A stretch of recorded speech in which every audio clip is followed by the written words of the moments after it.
Nous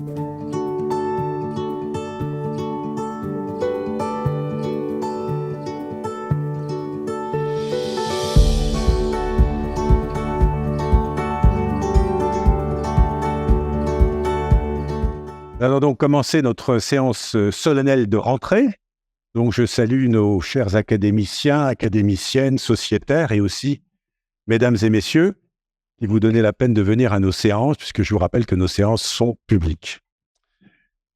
Alors, après la coupure de l'été, nous nous retrouvons, je crois, dans une période qui est particulièrement bouleversée, tant sur le plan de l'actualité nationale et internationale que climatique.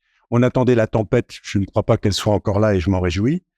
Mais vous savez aussi que le grand événement de cette semaine, c'est la remise des prix Nobel. Et je pense qu'on aura l'occasion d'en reparler dans le cadre des programmes futurs. Alors d'habitude, nous sommes au conseil départemental de Meurthe-et-Moselle. Alors nous n'y sommes pas parce qu'on a refusé que nous y soyons, mais parce que les locaux sont indisponibles. Et Madame Chénès-Kirouni, la présidente, nous assure toujours de son soutien. Et nous aurons l'Assemblée générale le 1er février 2025 au conseil départemental. Alors, je remercie aussi notre maire président, Mathieu Klein, qui nous permet de nous réunir pour nos séances mensuelles dans cette salle. Alors, je salue aussi la présence de M. Jacques Lamblin, qui est à ma gauche, que vous connaissez sans doute. M. Lamblin, qui a été député maire de Lunéville, qui est actuellement adjoint au maire, Mme Catherine Paillard, et qui représente officiellement Mme la maire, dans la mesure où, vous savez, nous allons remettre un grand prix pour une manifestation qui a lieu à Lunéville. Alors, monsieur le député de Meurthe-et-Moselle, Thibault Bazin, que j'avais invité, ne peut pas être là parce qu'il est actuellement à Paris dans le cadre de ses activités parlementaires, mais il aurait souhaité faire partie de notre groupe et il nous adresse ses félicitations pour ce grand prix.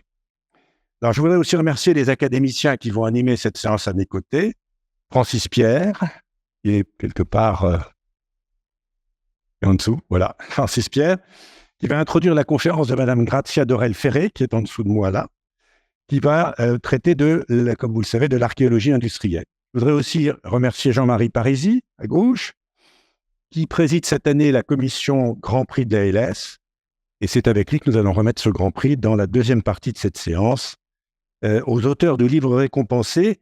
Alors, un certain nombre de ces auteurs, c'est un ouvrage qui a plusieurs auteurs, ne sont pas encore là, ils s'excusent de ne pas y être. Pourquoi ? Parce qu'ils sont à une conférence à Lunéville, actuellement, qui va se terminer, je crois maintenant, une conférence qui est dans le cadre du parcours du chemin sur la commémoration de Richard Mick, et cette conférence donc se terminera, et j'espère qu'ils vont arriver à prendre le train et à nous rejoindre vers 18h. Donc, ce sera pour la deuxième partie.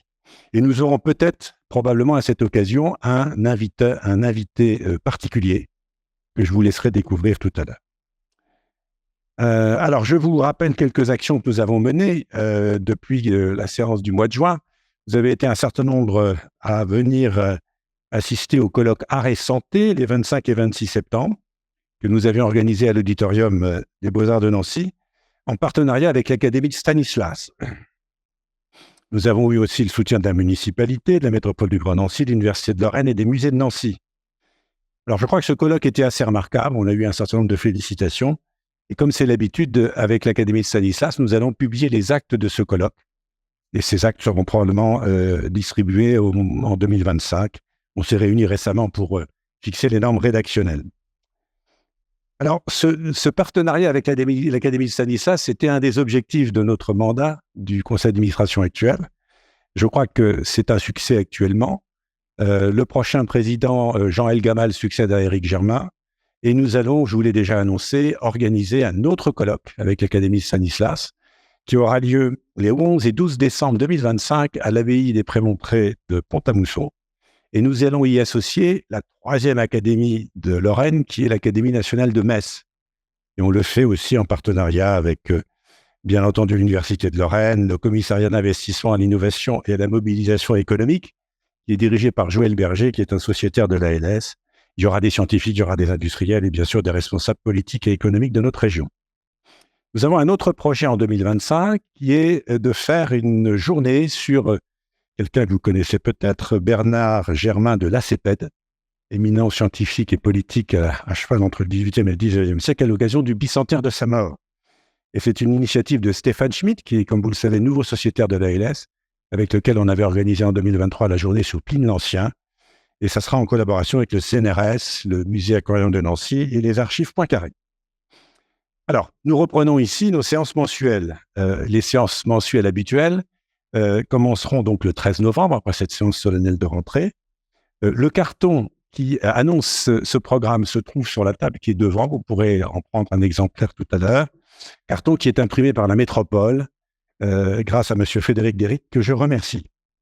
Alors, il est aussi accessible sur notre site Internet.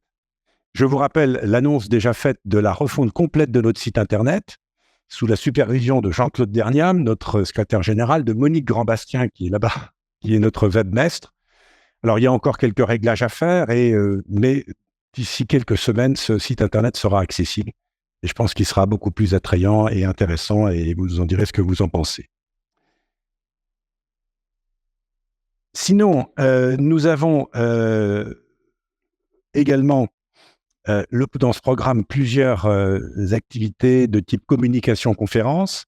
Je remercie les présidents des 5 sections de l'ALS, Dominique Dubault, François Vernier, Thomas Villard et Jean-Louis Morel, et René Odo d'avoir proposé de nombreux thèmes et intervenants. Je crois que le programme est comme chaque année attractif, qu'il recouvre finalement les champs de la science qui sont ceux de nos 5 sections.